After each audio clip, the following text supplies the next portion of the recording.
Coming to you live from the Mistopheles Studios, it's Dark Fringe Radio. And welcome to Dark Fringe Radio, everybody. I'm your host, Will Martinez. And thanks for joining me on the podcast this week. We got a very, very interesting episode for you. So we hope you guys enjoy. Sit back, break over a cold one, do whatever you got to do. But just sit back and listen and enjoy this audio experience that we're going to give here tonight. So, of course, my co-host with me tonight, as always, Jay Glossy. Jay, what's up? Not a whole lot, my friend. How are you doing tonight? Very good, man. Very good, man. I'm excited for tonight's topic, man. Episode 51. We're going to be talking about cryptids tonight, man. Things that lurk in the dark. And I'm not talking about my ex-wife, so... Heyo. Hey, we're going hot tonight. Apparently. Ooh, that's kind of nice to do with throwing bombs next. Okie dokie. I got ammunition. There you go, man. There you go. Well, listen, I wanted to just remind everybody where you can catch us on the social media. You can catch us on Facebook, Twitter, Instagram. Just look up Dark Fringe Radio. We're there. We have things that are popping up there on a daily basis. Our Instagrams are most constant, so make sure you keep up to date with us there. And that's the social media where you can listen to the podcast pretty much everywhere, anywhere and everywhere. Yeah, we've gotten to that point where we're heard on Stitcher, Spotify, Google Play, iTunes. We're all over the place. So no matter where you look, you can just look up Dark Fringe Radio. We'll pop up. Just make sure you give us a 5-star rating, leave us a comment, something positive. We really appreciate it. Helps us out with the advertisers, and that's the way you could pay us back. So for us giving you guys a free podcast. So anything else to throw in there for the intro, Jay? That's right, bitches. Boom. We're everywhere. Everywhere. Global, worldwide. Yeah, so that's it. And I guess we can jump right into the mailbag this week, Jay. You want to go ahead and do that? There's a letter in your mailbox. As long as that's not like a dirty euphemism, yes. No, it's not. All right, so we'll jump right into that. The mailbag for tonight, and we got a couple good ones that I put together for us tonight, Jay. And first one is from Greg Cejudo from Springfield, Illinois. And the subject of the email is Nipsey Hussle. Have you heard about this individual, Nipsey Hussle, Jay? I mean, I heard he died. Mm-hmm. And I heard there was some questionable actions that led to him dying. That is correct. But if I'm 100% honest, I really had no idea who the hell he was. No, and me neither, to be quite honest. And once this all happened, I actually started doing some interesting, just research on the guy, and but before I tell you about what I found out, let me read the rest of this email from Greg Cejudo. And Greg writes, hey guys, Greg from Springfield, Illinois. Wanted to know if either of you have followed the latest story about this rapper/entrepreneur named Nipsey Hussle that was killed last week in front of his clothing store in Los Angeles. Reason I ask is because this case with this individual seems a little out of sorts, and there is a narrative running around that he may have been killed on purpose because of some documentary that he was financially backing, ? Not sure if you've heard of any of this, but it doesn't seem to be the classic case of some gang-banging, violence-mongering rapper who got killed, for doing something that he wasn't supposed to be doing or hanging around the wrong crowd. Thanks again, Greg Cejudo from Springfield, Illinois. So thanks for the email, Greg. Really appreciate it, and thanks for listening to the podcast, and thanks for writing in. That's an interesting take. Yeah, I've heard that. I've heard that same thing. And it's a pretty interesting topic because supposedly the documentary that he was financially backing was a documentary about this doctor, Dr. Sebi. And he was this doctor from India. And supposedly this doctor he claimed that he could cure any illness, including AIDS and HIV, all through diet. And it's very controversial, but... something happened to him along the way where he ended up, I think, in a Paraguayan or Uruguayan fucking prison or something like that, Jay, and dying under really suspicious circumstances. So, yeah, I can't remember exactly what I heard about the whole thing, but there was some questionable actions. There was some suspect things. There was just a few weird things out of place. But I haven't really started looking into it or gotten that deep. But just some rumors I heard. Yeah, me too. And so I'm thinking maybe this may be a good a topic for a true crime episode we might do in the future, Jay. Just to break away from That'd be awesome. to break away from the paranormal for just a bit and do some true crime and maybe talk about some real shit that happens in everyday lives, which is just as scary as the fiction, of course. But Greg, I appreciate you sending in the email. That was a great email. Really appreciate it, and keep listening to the podcast. Next one comes from Kurt Haskins from Andover, Vermont, and the subject is Spotify. Okay, so Kurt writes, "Hello, Will and Jay. I wanted to say I catch your podcast anytime there's a new episode that comes out. For me, being a trucker, listening to something entertaining is key on my job." Okay, appreciate that. I wanted to say thank you for finally getting on Spotify, as there is where I download most of all my podcasts that I listen to on a daily basis. Keep up the great work and keep up the content. Thank you very much. Kurt Haskins from Andover, Vermont. So, listen, Kurt, thanks. I appreciate that. And myself and Jay really appreciate, you writing in and letting us know that, you catch every episode and are now catching us on Spotify. And yeah, that's a big thing for us. And we really appreciate you listening to the podcast and, letting us entertain you on your truck drives across America. So anything to add to that, Jay? Yeah, actually, Kurt, thank you for what you do. Without big truck drivers, without people to transport all of our goods and needs across this great country, without you guys are the backbone of what we do, and we're glad we can bring you some content and keep you on the road and keep you safe. Couldn't say it better than that, Jay. So, yeah, Kurt, just keep listening and spread the word. Tell your fellow brethren truck drivers out there about us, and you can spread the word again, like I said. All right, well, that's it for the mailbag, Jay. That's it. That's a pretty good mailbag. Anybody wants to send us anything, I wanted to remind you guys that you can send it to us directly at thedarkfringe@gmail.com. Again, it's thedarkfringe@gmail.com. So if you want to, suggestions for a guest, you have any content suggestions, anything at all, questions, comments, complaints, anything above, you send it there. So pretty simple. So that's it for the intro and the mailbag, Jay. We're going to get into the meat and potatoes of the podcast and get into cryptids. For those that don't know what cryptids are, those are basically different types of humanoid creatures that roam around the world that many of us don't know about, that may be legend, may be true, who knows? But we're going to be getting into that tonight and talk about some maybe more known and some unknown cryptids that you may know about. So again, sit back, listen, and hope you guys enjoy. Hi, I'm Dylan Sicosio. I'm the author of Spirit World, The Definitions, and The Tale of Anora, and you're listening to Dark Fringe Radio.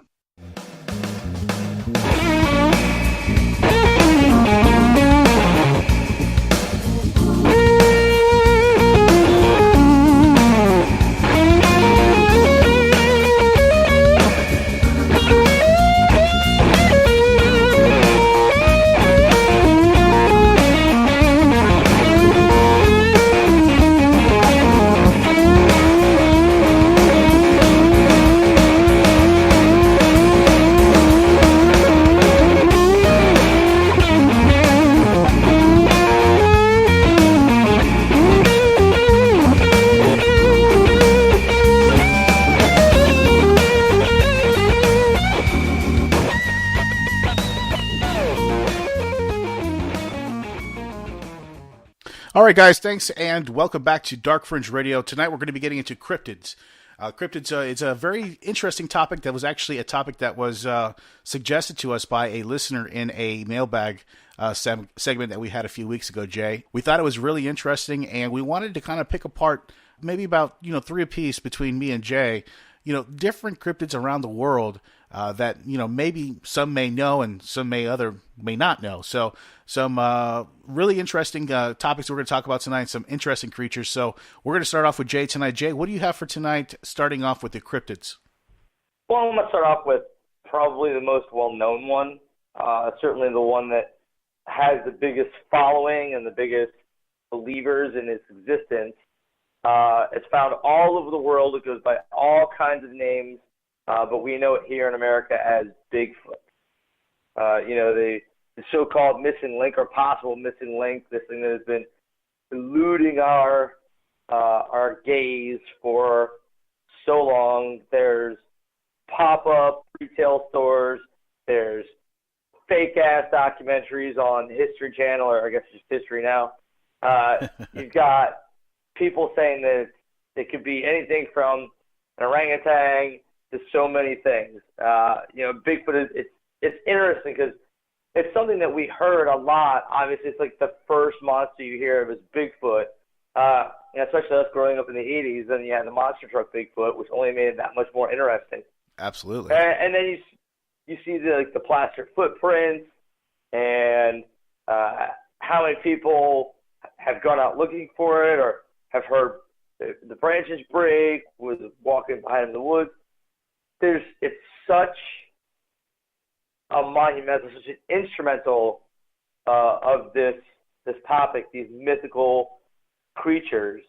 And I think it's the one that's probably most interesting to me because it's the one that's the closest to really humanoid.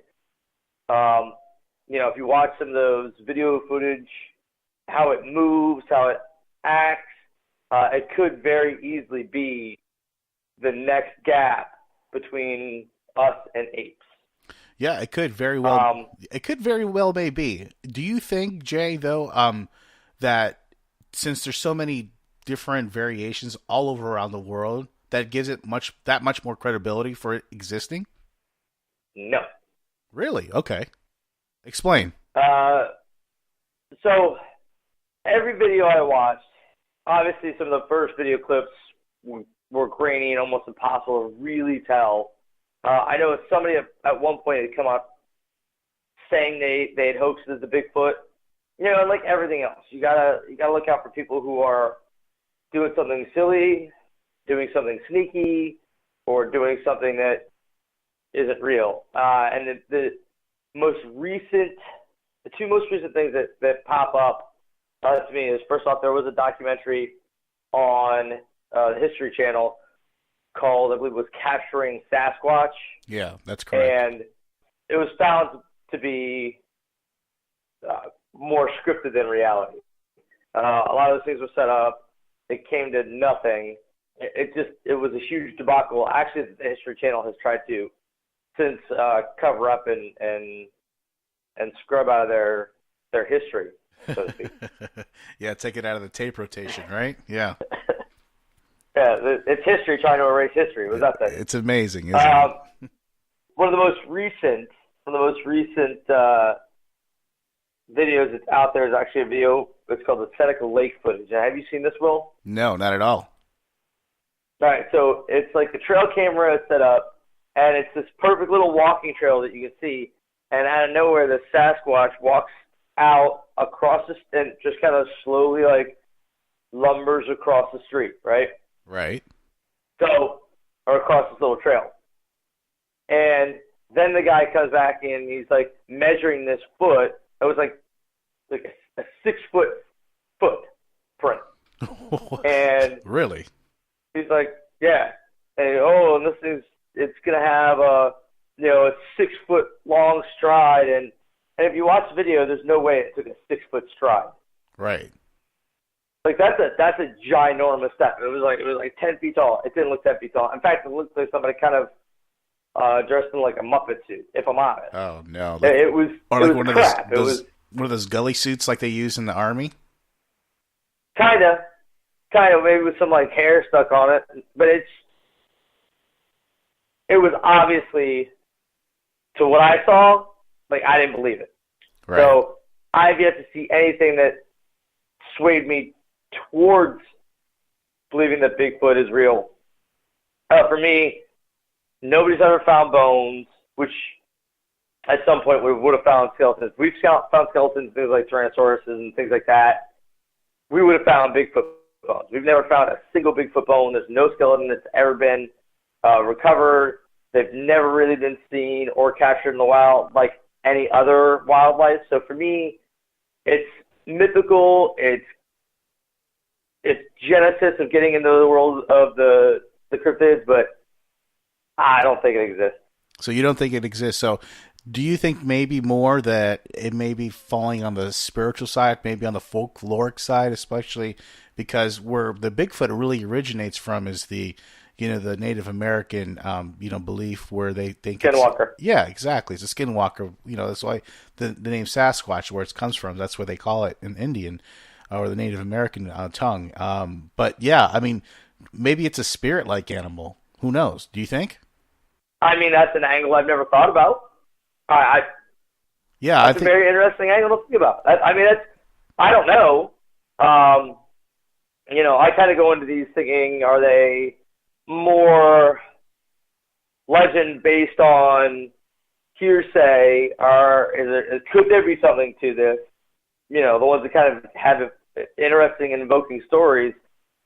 I didn't really think about the spiritual aspect of any of them, and I mean, it's a possibility. It's a possibility. Stranger things have happened. Yeah, or you know what? It could be just stories passed down from ancestor to ancestor, and we know for a fact back in the day, millions of years ago, they had the short-faced bear that roamed around in North America, and that thing was like on its hind legs, like 20, 25 feet tall. So, I mean, right. Something like that would be considered like a Sasquatch, something scary like that, right? Of course, right? Well, of course. And you also have to think about it like this. And I was actually thinking about, I was listening to a documentary earlier on the Loch Ness Monster. And the more I got to thinking about it, it's interesting. To me, that's a really interesting thought. Because much like we like entertainment now, who knows if some of these stories or even those cave drawings weren't our ancestors telling stories, telling fables, telling we have theater, we have movies, we have games, we have things to take our attention. It could be just a story, just like Hercules, just like anything like that. So really, it could have been like the horror stories of our ancestors, talking about the Sasquatch and the Bigfoot and the Yeti, and they're coming up with these creatures. And of course, as those children grow up, you go in kind of with some of those presets already in your mind, and then you see this like the small-faced bear. I could see where that kind of what started off as fake has started to kind of become questionable or legend due to entertainment. Yeah, it could be. I mean, that's another great take that I didn't think about too. It could be, just be our imagination that we gave legend to our imagination from many thousands of years ago. That's a very interesting take too. So that's cool, man. I've always loved the idea of Bigfoot. I mean, again, it's a hard sale for me, just for the same reasons you talked about too, Jay. All these years now that we've advanced in technology, we can do DNA, evidence, tracking and tracing and, examinations we weren't able to do like in the 60s and 70s.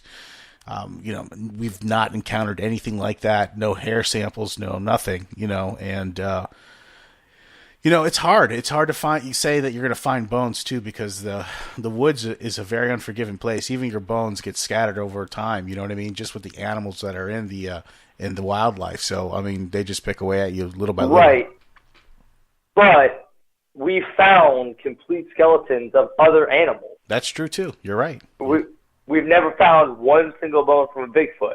The closest thing we have really is that plaster foot that was cast like back in the 60s. Right.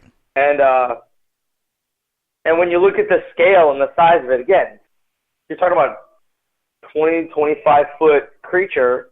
When everybody that's seen it says it's like 7 to 8 feet tall. And I don't like imagining or assuming people are out up to no good. But if you come up with something like this, right, or you go intentionally looking for something like this, one could lead to the conclusion that to get the fame and attention that they might be seeking, they would do something a little bit kind of, I don't know, shady as fuck nefarious to take advantage of the situation. Yeah, it's happened in our history, so why wouldn't it happen in this scenario? So, point well taken, definitely though, Jay. All right, well, let's move on to the next one, and I'm going to talk about the Honey Island swamp monster, Jay. Now, this is a very interesting one to me, and it's the Honey Island swamp monster is a humanoid cryptid that's it's been reported and seen around the Honey Island swamp of Louisiana since the early 1960s.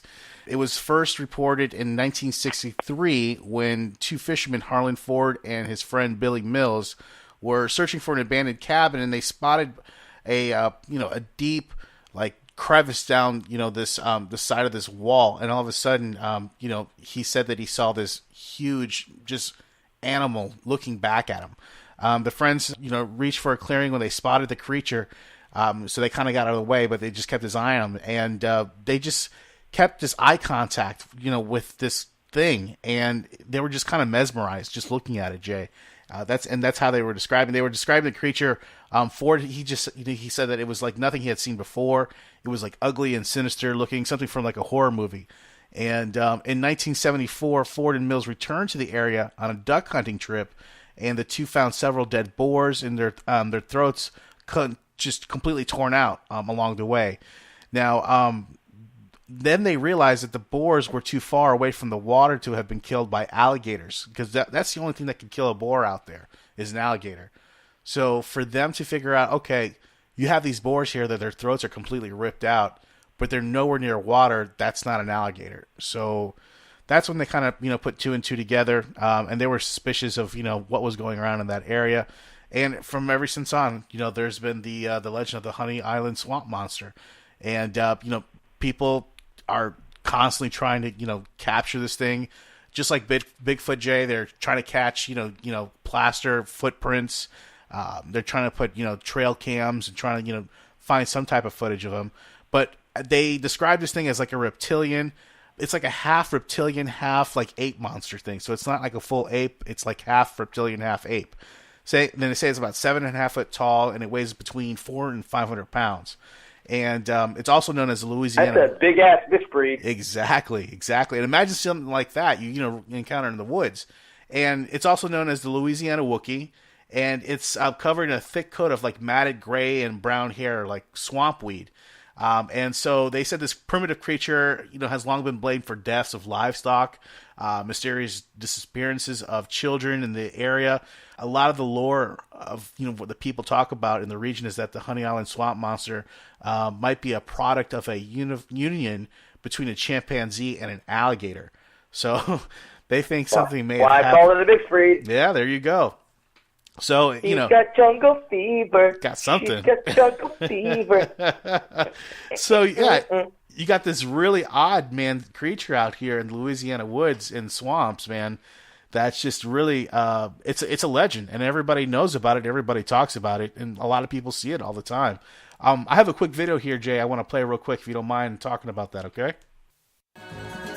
New Orleans is best known for its food and festivities. People come from all over the country to enjoy the rich culture of the Big Easy. But just an hour away is a small town that some people believe is hiding a deep, dark secret. Located in Slidell, Louisiana, is an area called the Honey Island Swamp. Now, it's approximately 250 square miles and is home to all kinds of wildlife. But people that make a living there and hunt in its woods say there's something else lurking in the muddy waters of the Honey Island Swamp. It walks upright. The shoulders are rounded off, square in the back. The face doesn't have hair on it in the cheeks or the forehead or around the nose. Down part of the chin is just skin, no hair. Like I said, they say it's fast, elusive, moves fast, gets out of the way fast. What I saw scared the life out of me. I was face to face with, I didn't know if it was man or beast, to be perfectly honest with you. I mean, I'd never seen anything like this before in my life. It had a head and a face like a man and a body like an animal.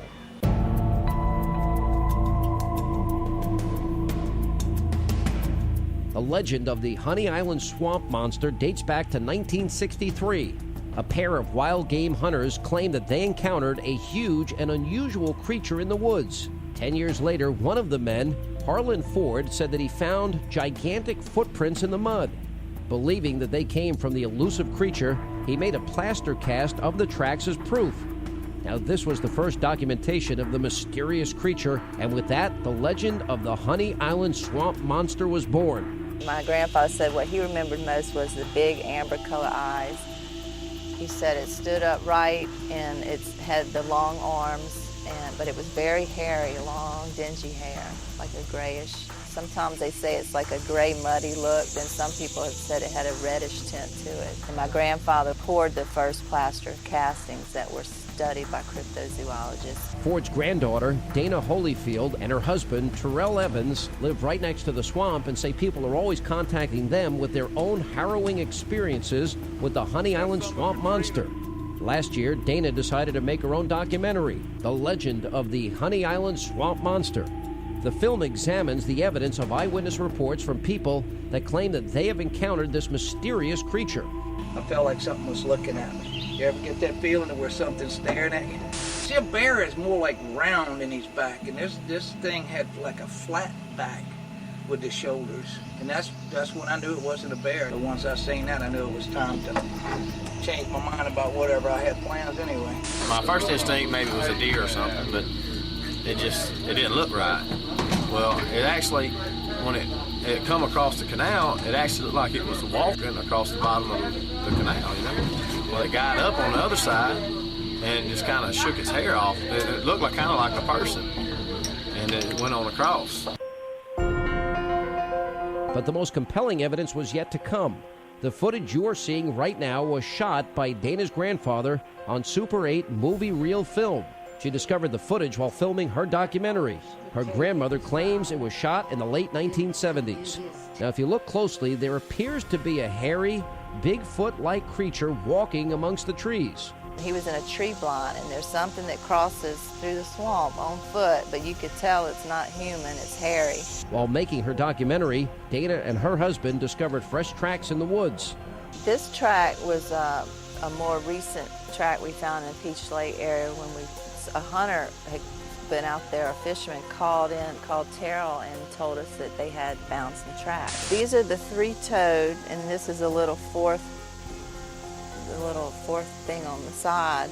But they look a little webbed, like it could possibly swim.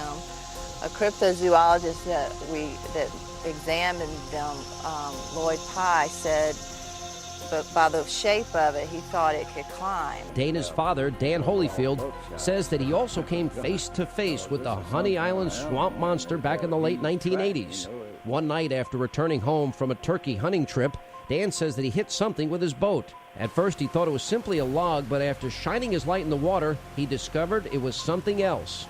I was so confused. I thought, I done run over somebody and hurt it. When it stood up, it looked like a human being, and it looked like it had an overcoat or something on, or some kind of coat, And many more claim to have had a run-in with the monster. I believe in this thing, but it's elusive. It wasn't in a swamp. I'm 51 years old. I've heard it probably a half a dozen times total. Seen tracks 24 times that are similar, tracks that are believable, that you can't fake. Everybody looks for the monster. It's not a monster. And if it was, it'd probably be easier to track. So, it's more man than what we think it is. But still, not everyone is convinced. Skeptics say that until the mystery creature is captured, the truth will never be known. Let me track you in here about 1.5 miles and build you a little fire. I'll leave you with some Vienna sausage and some Snicker bars. And I'll come back and get you tomorrow morning. Then tell me how skeptical you are. So what do you think about the Honey Island swamp monster? I mean, it's interesting. It's, those people sound fairly convinced. Yeah. I'd never heard of it. I've never seen any video or pictures of it. So, I mean, possibly. Why not? Possibly. Yeah, you might be right. I mean, there's a lot of eyewitnesses there, and they seem pretty convinced that, they saw what they saw. So, again, interesting. I'm suspect of the guy that was out there in the 80s, though. I mean, out in the woods. And, I mean, come on. Coming back from a turkey hunt. Had a little toot or something. I mean, come on. Yeah, he was coming back from a turkey hunt. Is that what they call it these days? That's what they call it these days. Well, at least that's what they call it in the 80s, man. So that's what I call the end of the Honey Island swamp monster. So that's my one for tonight. Jay, what's your next one for tonight? Oh, the next one, Will, you're You're Latino. Yes. So keeping with your Latin theme there, the next one I had is the chupacabra. Chupacabra. Chupacabra. Yeah, interesting cryptid. Huh? Interesting cryptid. Please talk to us, Jay. So chupacabra actually translates directly to goat sucker, which is where the chupacabra got its beginning, actually in Puerto Rico. Most said to be like 5 to 6 feet in height. And this is one of the most interesting ones because there's two different versions of the chupacabra. The first one, that was the first one to be eyewitnessed or spoken about, was almost more reptilian. They said it had large, powerful legs, long canines, spikes down its back, and had glowing red eyes. Of course, it's going to have glowing red eyes. All of them have glowing red eyes. Of course. I mean, duh. It has to be creepy. Has to be creepy, otherwise, the fuck are we doing here? Exactly. What's going to have nice, soft velvet eyes? I mean, no, of course. It's going to have red, creepy eyes. Right, of course. Had blue eyes, like the diamonds in the eye of a star. No, it's got red eyes because it has to scare the shit out of you. Of course. So the first sighting was actually in Puerto Rico in 1995. As it was described, it was bipedal. And then as time kind of went on, the person that had eyewitnessed it kind of went quiet. In 2000 is when it kind of changed more to the more common chupacabra, more that's like a dog, like a hairless dog or a canine or a wolf. And there have been a few examples of that particular chupacabra found, but all of them have been found to be some kind of fuckery. Right. Yes, they were fake. That being said, their first real instance of the dog chupacabra was a family of farmers had come out and all of their sheep had been killed, but they had been bitten in the neck. Right. Much more like a vampire than really a dog, and sucked out the blood of the goats. Right. There has been some speculation on whether that was chupacabra or just a couple of coyotes that had a severe case of mange, which is actually what some of the examples of the chupacabra that have been found were. Right. Yeah. So you have to wonder, was that, or was it more the supernatural, maybe slightly demonic and spiritual hairless dog that roams out in the wilderness, majorly out in Spanish America, out in Puerto Rico? Yeah, it's an interesting cryptid because it was wildly popular in the early 2000s and late 1990s, and like you said, it has different connotations to people. Like some people thought it may have been like a demonic spirit kind of thing, like you said, and some people thought it was just like some really type of cryptid. They weren't sure. But another thing that I kind of wanted to mention, though, there is some type of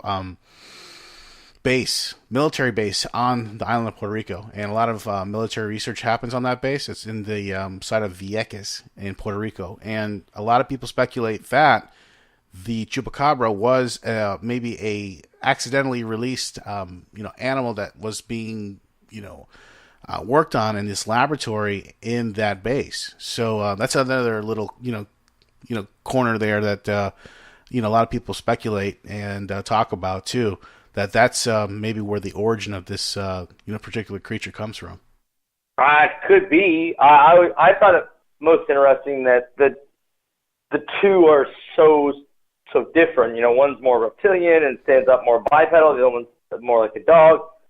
So I thought it was interesting, and the woman that first reported it actually did eventually come out and say that she got the characteristics more from a horror movie that she had loved as a child. I see. Yeah, so that's where maybe the nefarious description comes into play. But who knows? I mean, again, it's a very interesting topic because, not only do you hear about it in Puerto Rico, you hear about it over here in the United States as well, like in Texas and other, southern states. Mm-hmm. Yeah, I mean, it could be. Again, this is where things slightly differ for me between like this and the Bigfoot that I don't really believe it exists. Right. The chupacabra, I'm kind of on the fence of, because there could be, or a chupacabra could have been seen or witnessed by someone who didn't really realize it was a chupacabra. More of a cryptid that not maybe demonic or spiritual, but it might just be a weird, hairless version of the wolf that prefers to drink blood. Yeah, it could be. Definitely. I mean, and like you said earlier, a lot of these cases have come back where they are coyotes that have mange. So they are easily mistaken for some kind of weird-ass creature, because when an animal like that has mange, all their hair falls out, and they look, they have no hair. So imagine seeing a hairless coyote. I mean, you're going to be like, what the fuck is that? You know what I mean? I've never seen anything like that in my life. Yeah, I mean, that's kind of what I'm thinking. Yeah, I think, for me, it's definitely the more of the plausible ones, but I kind of still think it's just wolves with mange. Yeah, I think so too. But let's go to the video, man. I got one for the chupacabra as well. Let's see what they have here. Hold on a second, okay? Oh yeah.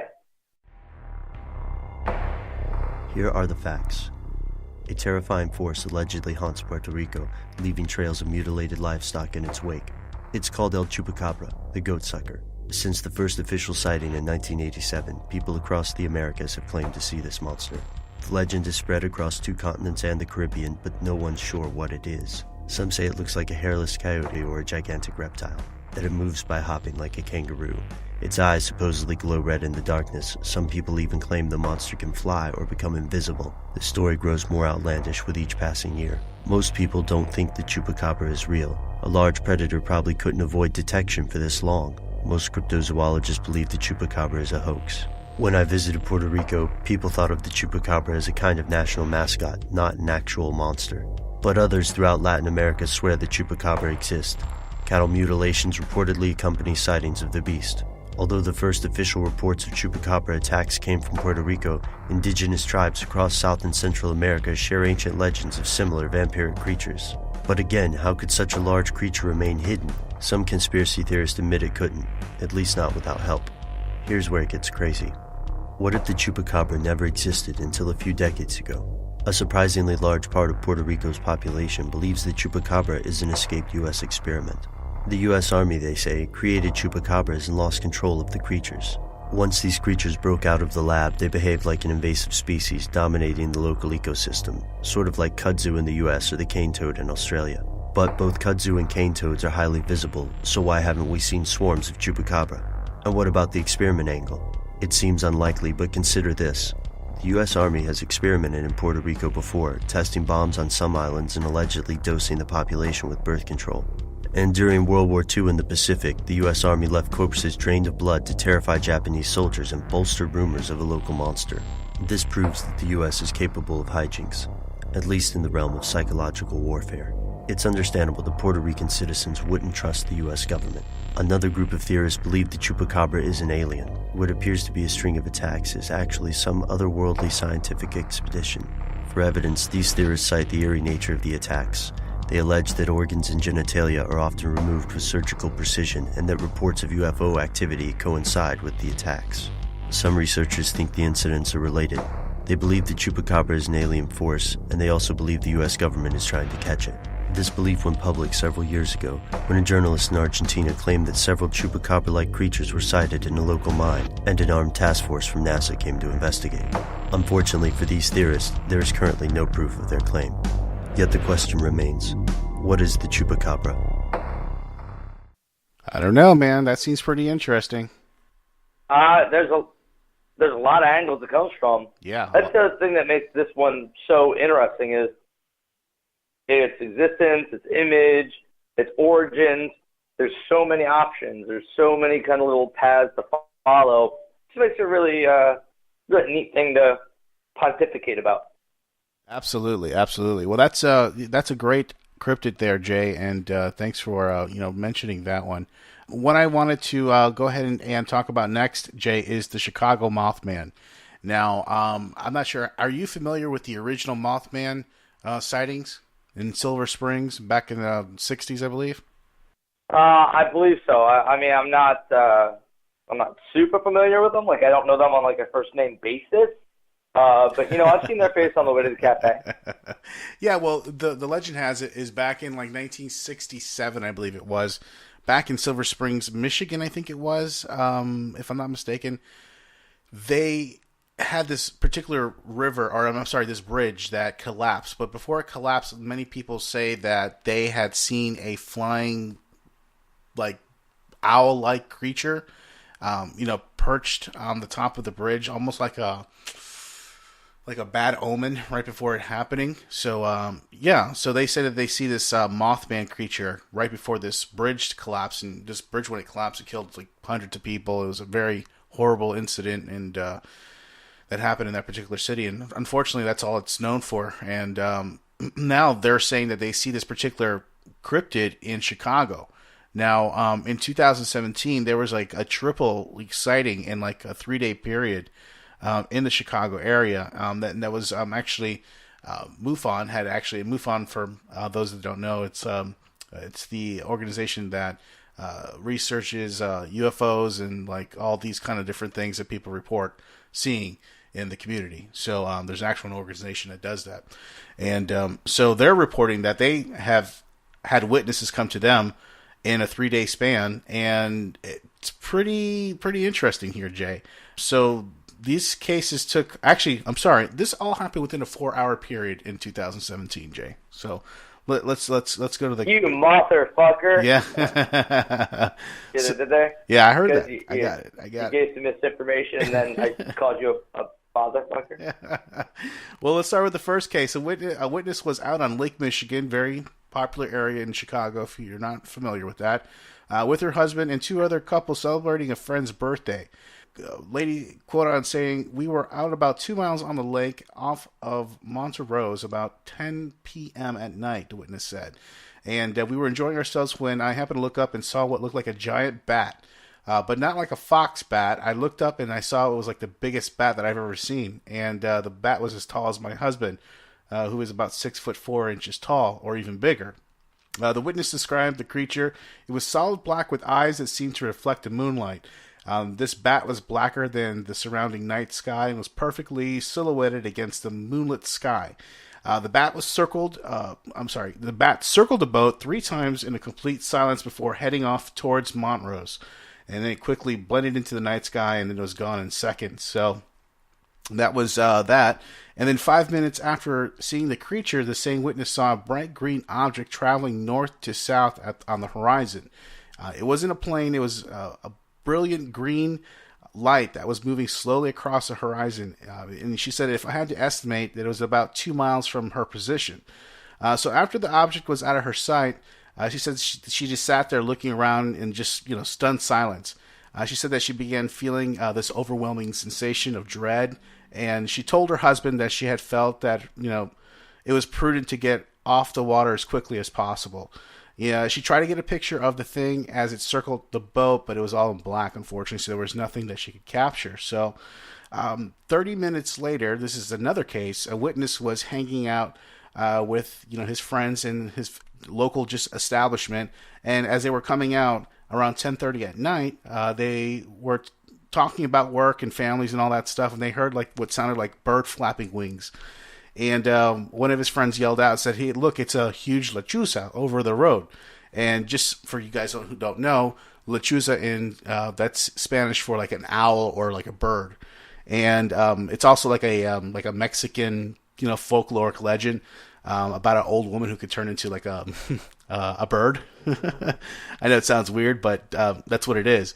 And so they said they walked over there and saw what looked like was a big owl, and they walked up to it, and it stood up on 2 feet. It looked right at them, and they saw what looked like a huge, like they said, a lechuza, and except it was about 6 feet tall and really big, and had these like huge, large, glowing, of course, again, Jay, red eyes that were completely freaking everybody out. They all yelled, and the thing took off. Red eyes. Of course. They yelled and everything, and the thing took off in the midair and just took off and flew away. So that was that point. And then the third report that occurred at 2 o'clock in the morning, and the person said that they arrived from work around 2 o'clock at the Chicago International Produce Market just off Damon. And that's a pretty popular area in Chicago as well. And as they walked across the parking lot, and a bunch of guys, about 4 to 5 guys, were staring up at the sky, the witness stated. And I looked up and I saw the biggest freaking owl I've ever seen. It must have been 6 foot to 7 foot tall, they were guessing. And it was completely black except for having these bright yellowish reddish eyes like a cat. And the witness described the creature, and it stood there for a minute just staring at everybody before just shooting up into the sky and disappearing. And it made everybody feel really uneasy. And it took off after some guys threw some rocks at it. And it had wings on it. It looked like an owl, just bigger than what you could, so big that you could hear the flap of the wings when it took off. So those are pretty interesting eyewitnesses to, in a 4-hour period, Jay. I mean, that's pretty intimidating. I don't know. I mean, whatever they were seeing, they were all seeing the same thing. That's a lot of sightings in one really short period. It's kind of leads to some credence to it. Yeah, I mean, especially it's a little bit different when I guess you started describing it, and now I'm kind of imagining like a giant owl bird with like laser eyes. Yeah, exactly. I wouldn't want to come across one, that's for damn sure. No, I mean, listen, Chicago's already scary enough. I mean, in the streets out there, and now you're gonna have to worry about this giant owl Mothman thing that's just flying around with these glowing red eyes. I mean, it's Chicago's an intimidating area to be around in the first place. Now you have this thing running around. You don't even know what's going on. It's pretty scary, man. Yeah, no thanks. Yeah, no thanks. So, Jay, what do you got next on your list here?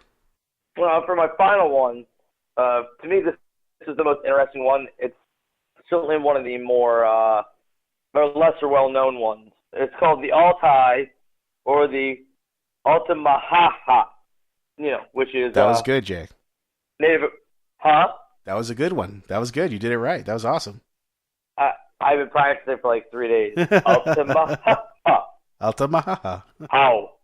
Altamaha. But there's like a dash in there, and the dash don't be silent. So Altamaha. Almost like they're laughing at us. So the Altai, or the Altamaha, is more from a Georgia folklore. So it's really rural. It's really close to us here in Florida. And you don't hear about a lot of cryptids out in the middle of Georgia. No. So that makes it stand out. This is a sea creature. This is one that's known to habitate this small lake area where 3 different rivers run together. And this being the most common place it's been cited, that's where they named that after the Altamaha lake. So this creature, it likes to habitat those small brackish waters, making it really hard to see, making it really hard to find. It's described as having the body of a sturgeon with a bony ridge on top, wide front fins, no hind appendages, and it swims more like a dolphin but has the snout of a crocodile. That's not something I want to be trying to reel into my boat. You know what I mean? No, not at all. No, that's not at all. Not for me. So this Altamaha has been known to bask itself and sunbathe on the shore. It's known to be defensive around boats when being witnessed. It has been witnessed by Native Americans from the 1850s all the way up to 2000. In fact, there was a body of one of these Altamahas found on a riverbed. But then someone came out and said that it was actually just a joke. It was a dead shark with some paper mache around it to make it look like the Altamaha. Oh. Douche. Wah. That's scary that we just did that at the same time. Completely unplanned, folks. Yeah. So I thought that was an interesting one because it's not quite Loch Ness Monster. It's a little less well known. It's here right in Georgia. It's a water one. It was the only one I did of the water cryptids. And out of those, honestly, it's the water ones, the ones I think have the most the best chance of being possibly real. Only because when it comes to water, we're so in net. Oh, absolutely. We are really not built for the water. We can't, even with radar and scanners like that, you can go over the same area 3 times and get 3 different readings back because it's just the water itself, the lack of light, how sound travels differently. It's the one area we can't say we've really fully checked. Because we're not equipped to fully check it. Absolutely not. It's funny because a dive instructor once told me, he goes, don't ever forget that you are always going to be the slowest thing in the water. I'm like, fuck. Yeah, man. I'm like, fuck. Yeah, really? man. You had to remind me of that shit? Really? You had to remind me that I'm the slowest thing in this fucking body of, existence. Of course, water. That I'm the slowest thing in here. Everything else is faster. Yep. Yeah, not good. Not good. Well, but in truth, how many things are humans faster than on land? That's true. That is true. You're right. There's a lot of things that are faster than us on land. That's true. For me, the big difference is that when we're on land, we're built to be on land. We can hold our own. Exactly. In the water, we are totally at the mercy. We're not juking anybody in the water. Hell no. There's no spin moves. No, there's no right stick. No, there's no crossovers. There's nothing. So, yeah, no, that's a great one, Jay, and thanks for bringing that one up. I've never actually even heard of it before. That's really awesome. So yeah, I'm gonna chalk that. Check it out. It's a neat looking creature. It's a very interesting read. It's a very interesting area. So the Native American documents on it, or not documents, but their stories about it are quite an interesting read. I'd suggest anybody go check it out, just if not to have something fantastical to read about. Yeah, no, that's great. Absolutely. So listen, the last one I wanted to bring up for tonight is actually, it's not really a cryptid. It's actually an animal that actually did exist, but it happened to exist millions of years ago. And I wanted to bring it up because... Unicorns! Well, no, not unicorns, but it's called Titanoboa. And Titanoboa is one of the largest snakes that ever existed in the world. Now, for me, we've seen movies like Anaconda and stuff like that, throughout the years, and those are great, and it's entertainment. But to really, really think about, encountering, let's say, a 40-foot snake, you know what I mean, something that squeezed the life out of you and not a problem. It's something to really think about that it existed here on Earth. Now, the Titanoboa, it's the world's largest snake and the enormous serpent of legend that thrived the tropical jungles of South America. Some say about 5 million years ago. So that's what they're estimating. So it was probably, around right around the same time, the extinction of the dinosaurs. But the death of the giant reptiles left a vacuum for on the food chain because there was no more dinosaurs. So they say that's where this particular snake kind of, got bigger and higher up on the food chain. Excuse me. And, the thickest part of the actual snake, just to give it some type of description, was about 3 foot wide, Jay. That's just like one of the thickest parts of the snake. So to me, just swallow me whole without a problem. Exactly. And, in the, hot and humid jungle of, South American, climate and atmosphere, that was a perfect, breeding ground for a snake of that size. Its brown skin, it was camouflaged perfectly in the, in the swamp. And, some scientists think it killed by constricting, of course, like an anaconda would, sucking the life out of you and the breath out of you, basically.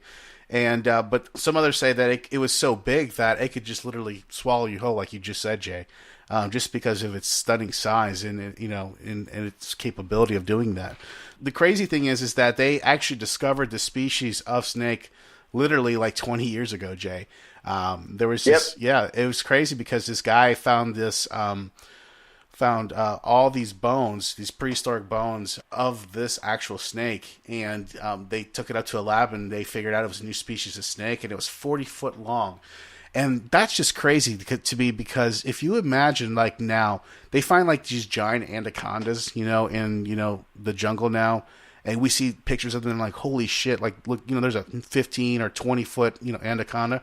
We're talking about we're talking about something twice the size of that, Jay.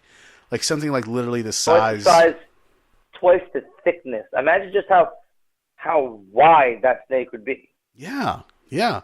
I mean, the thickness of it alone would be longer than the width, like the length of your arm from your shoulder all the way out to the tip. That's what they're saying, and that's for a grown adult, human. It could swallow me sideways. Yeah. So, I mean, it's crazy because they, like I said, they've literally discovered this back in like 2000, 2002. They found all these fossils, and they realized that this thing actually existed. There's only one other one that I think it's called Gigantopith is another one that they found that was a little bit bigger than that, but that's pretty much the only one that may be bigger than that. But that was like even millions and more millions of years ago. But that's, just crazy to think that there was an animal roaming around this earth of that sheer size and what it could do just to, like, say, for instance, a village of people. Like, I don't care. I don't care how long ago we lived. I mean, we were only fighting with rocks and shit. You know what I mean? Imagine going against a big snake like that and not having any kind of, like, edge-type weapons or anything like that. No thanks. Yeah, no. And so, I mean, to me, I just wanted to kind of bring this one up because I thought it was just a very interesting creature to know that it actually existed. We know for a fact it existed. And, I don't know, man. The jungle's the jungle. A lot of it's unexplored. It's hard to see through a lot of this. There's a lot of things hidden in that jungle. There's a lot of things that we can't see underneath that canopy. Right. So, I mean, if there's going to be a 40-foot snake out there, it wouldn't shock me. No, it wouldn't shock me either. Yeah. So, again, they estimated it to be around 1,000 pounds, Jay. It's just anywhere from 35 to 40 foot in length, and it's just an amazing creature. So just wanted to bring that one up for the wrap up for the rest of the cryptids for tonight. And that's it for that. And we'll go into our outro tonight. Jay, do you have anything for what to watch for us for this week? Honestly, my what to watch, if you go on, it's a documentary you can find streaming on almost any platform, and it's a documentary on Franklin Delano Roosevelt and the first of his three terms. His first three terms, because he had 4 terms. It got all the way up to World War II. But it's an interesting journey. It kind of takes you on a very open documentation on who FDR was, why he did things the way he did, some of the amazing things about him and some of the not so amazing things about him. I was not that I was for the flaws in people, but it's always interesting to see the pitfalls that great men or great human beings really have had to fight through and overcome. It can really be an inspiring story. Even if you don't agree with all things he did, he was an interesting man and definitely presided over a lot of changes in America. Oh, that's interesting. Yeah, I'm going to have to check that out. So what was the name of that again, Jade? FDR. Just FDR. Okay, cool. So you find that where probably Netflix or probably Amazon, something like that? I found it on YouTube, but... YouTube. Okay. Very good, man. That's awesome. Listen, I want to recommend one thing since we're on the Cryptid talk tonight. I don't know if you've ever seen the show on, I think it's the Discovery Channel, Jay, but it's called River Monsters. Have you ever seen that? Yeah, I've seen it. Yeah, it's a great show. Oh, it's an awesome show. And if any of you guys have never seen any of these episodes before, there's this guy named Jeremy Wade. He has this show called River Monsters. He goes to these crazy locations and tries to catch these huge, just unbelievably massive, just crazy fish that you would never knew that existed in rivers and lakes all across the world. And I mean, there's some that he's caught like fucking stingrays that were like 30, 40 feet and, in length from left to right. You know what I mean? Just crazy shit like that. And huge sturgeon, 10, 15 foot sturgeon that, are in, these rivers you would never think that existed. So just a great show. He really breaks down how he, tries to capture these monsters. He gets, accounts from, people in the nearby villages. A lot of these, river monsters are also, preying on villagers. Some of them are talking about like, piranhas and, just different types of species of fish, just crazy stuff, but definitely highly recommend you guys watch River Monsters. You can check that out, I think, on the Discovery Channel. Great show. So, all right, that's it for the outro, Jay. I just wanted to let everybody know that you can follow us again on YouTube, Twitter, Facebook, Instagram. Just look up Dark Fringe Radio. Make sure you leave a 5-star rating and a comment. And, of course, how to listen to us. Just look us up everywhere where you can listen to any type of podcast. We are there. Just look up Dark Fringe Radio. You do the same. Leave a 5-star rating, comment, all that stuff. Please make sure you do all that. And if you have any questions, anything you want us to, send to us for the podcast, if you have a guest suggestion, whatever the case may be, you can send that to me directly at thedarkfringe@gmail.com. Anything for you tonight, the rest for the night, Jay? No, just keep those letters coming in. Keep telling us what we can do to make sure we continue providing great, interesting topics as well as some entertaining and fun-loving topics. If there's other things you want us to research, or if there's anything that you want us to look into and give our own opinions on, God knows I give my opinion everywhere I go, please send it in to us. We want to make sure we give you the best show possible. Absolutely. And thanks again to Greg Cejudo and also Kurt Haskins for sending in those mailbag questions for us this week, and we do appreciate it. Again, I'm Will Martinez for Jay Galosi. Thanks for joining on the podcast, and we'll see you guys again next week. Sure was clear that all of this was new. Concentrating hard like a little girl, smoking for the first time. It wasn't a moment, it was a feeling of moving back. I've had nothing like it since, and oh, where did it go? And oh, where did it go?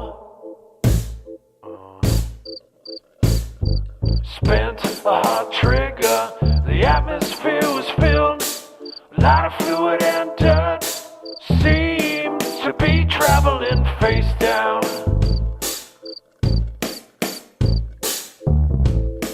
It smelled like warm graphite, swollen tongue and hard to swallow. I've had nothing like it since, and oh, where did it go?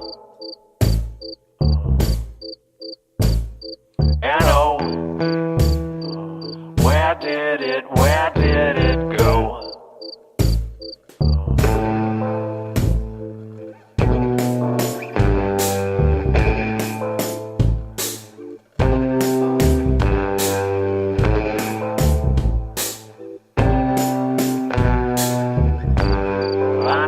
On the window, broken glass in hand, waiting to be let back in. And oh, where did it go? And oh, where did it go?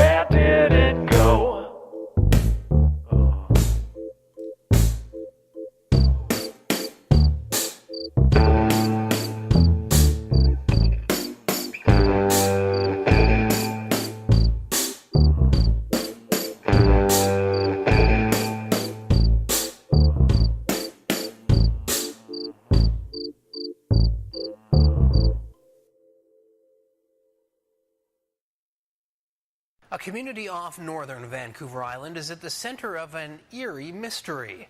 People in Alert Bay say they've been hearing strange screams and howls from the forest at night.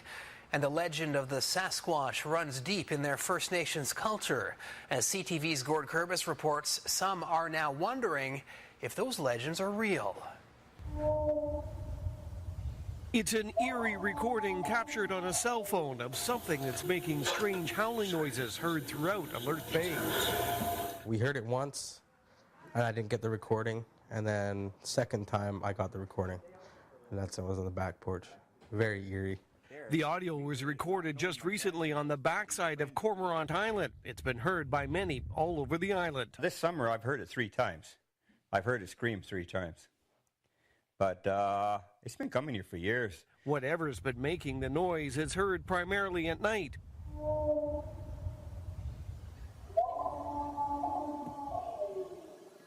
Some say it's but others say that's impossible.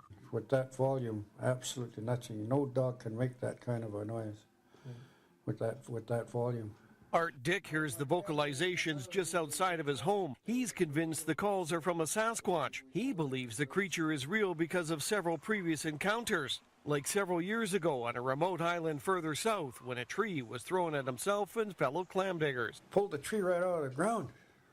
The branches were still on it. I don't know anything that can just literally pull a tree with roots and all. I mean, you know, you see that little alder growing out there. You try to go and pull it out, you're not going to be able to do it. While the howls and screams that have been heard throughout Alert Bay could be dismissed as simply animal noises, you have to keep in mind that Cormorant Island is a location where there is no wildlife. There's no bears, no cougars, not even any deer. And while you could dismiss the noises, there have been plenty of sightings. One person that's seen it, her father lives in Alert Bay, and she came up to visit her father. So she went up to the graveyard to pay respects to one of her family. And when she went up to the graveyard, she seen it standing there. She turned around and she got out of there right away. She didn't even go to the graveyard. And a more recent sighting when a group of teens were playing soccer near the band's big house. A large upright creature moved quickly alongside the building in just a few strides. Yeah, they took off right away. They don't even stay there anymore after the dark. Tomorrow on CTV News, a visit to the island by renowned Sasquatch investigator John Bindernagle, talking with witnesses and looking for clues, and we'll travel along. Gord Kurbis, CTV News, Alert Bay.